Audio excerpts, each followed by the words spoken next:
દેવભૂમિ દ્વારકા જિલ્લામાં આવેલા કલ્યાણપુર તાલુકાના હર્ષદ મુકામે આવેલા હરસિદ્ધિ માતાના મંદિરનું અનેરું મહાત્મ્ય છે। આ મંદિર દરિયા કિનારાની પાસે આવેલા એક પર્વત પર બનેલું છે, જે કોયલા ડુંગર તરીકે પ્રસિદ્ધ છે।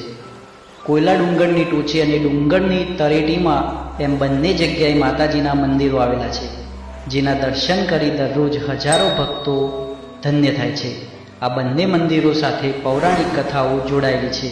હરસિદ્ધિ માતાને હર્ષલ, હર્ષદ, સિકોતર અને વહાણવટી માતા જેવા નામો દ્વારા ઓળખાય છે। તેઓ ભગવાન શ્રી કૃષ્ણના કુળદેવી પણ છે।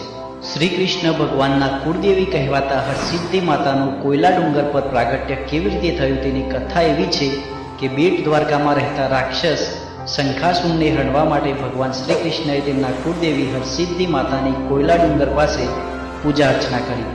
શ્રી કૃષ્ણની ભક્તિથી પ્રસન્ન થયેલી માતા કોયલા ડુંગર પર પ્રગટ થયા અને શ્રી કૃષ્ણને કહ્યું કે તમે તો ત્રિભુવનના નાથ છો, સર્વશક્તિમાન છો, છતાં મને કેમ યાદ કરી? ત્યારે શ્રી કૃષ્ણએ માતાને વિનંતી કરી કે બેટ દ્વારકામાં રહેતા રાક્ષસ શંખાસુરને હણવા માટે મારે તમારી સહાયતાની જરૂર છે।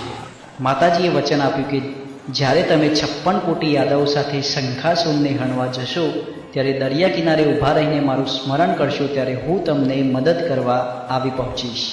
માતાજીના આશીર્વચન પ્રાપ્ત થતાં 56 કોટી યાદવો અને શ્રી કૃષ્ણએ મળીને કોયલા ડુંગરની ટોચ પર હરસિદ્ધિ માતાનું સ્થાપન કર્યું। કોયલા ડુંગરની ટોચ પર આવેલા મંદિર જવા માટે 400 જેટલા પગથિયા છે અને ઉપર પહોંચીને દર્શન કરનારને માતાજીના દર્શનની સાથે પ્રકૃતિનું પણ અનેરું સ્વરૂપ જોવા મળે છે, કારણ કે તળેટીમાં અરબી સમુદ્ર દ્રષ્ટિમાન થાય છે। ટોચ પરથી માતાજી નીચે કેવી રીતે આવ્યા તેની પણ પૌરાણિક કથા ભારે રસપ્રદ છે। એક એવી લોકવાયકા હતી કે દરિયામાં વેપાર અર્થે નીકળતા વહાણ જ્યારે કોયલા ડુંગર પાસે માતાજીના મંદિરની સન્મુખ આવે ત્યારે તેમનું સ્મરણ કરીને દરિયામાં નાળિયેર પધરાવવું પડતું, જેથી તેમની આગળની મુસાફરી નિર્વિઘ્ને પાર પડે। એકવાર કચ્છના વેપારી ઝઘડુશા તેમના 7 વહાણોમાં માલ ભરીને વેપાર અર્થે દરિયો ખેડવા નીકળ્યા, પરંતુ તેઓ માતાજીની સન્મુખ આવતા આહુતિ આપવાનું ભૂલી ગયા, એટલે તેમના 6 વહાણ ડૂબી ગયા। 7મું વહાણ બચાવી લેવા માટે ઝઘડુશાએ માતાજીને ભાવભરી પ્રાર્થના કરી, જેનાથી માતાજી પ્રસન્ન થયા અને વરદાન માગવા કહ્યું।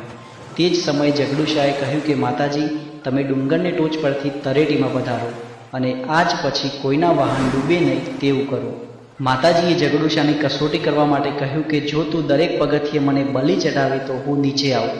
ઝઘડુશાએ માતાજીની શરત માન્ય રાખી અને દરેક પગથિયે એક પશુનો બલિ આપતા ગયા, પણ છેલ્લા 4 પગથિયા બાકી હતા ત્યારે બલિ ખૂટી ગયા, એટલે ઝઘડુશાએ પોતાના દીકરા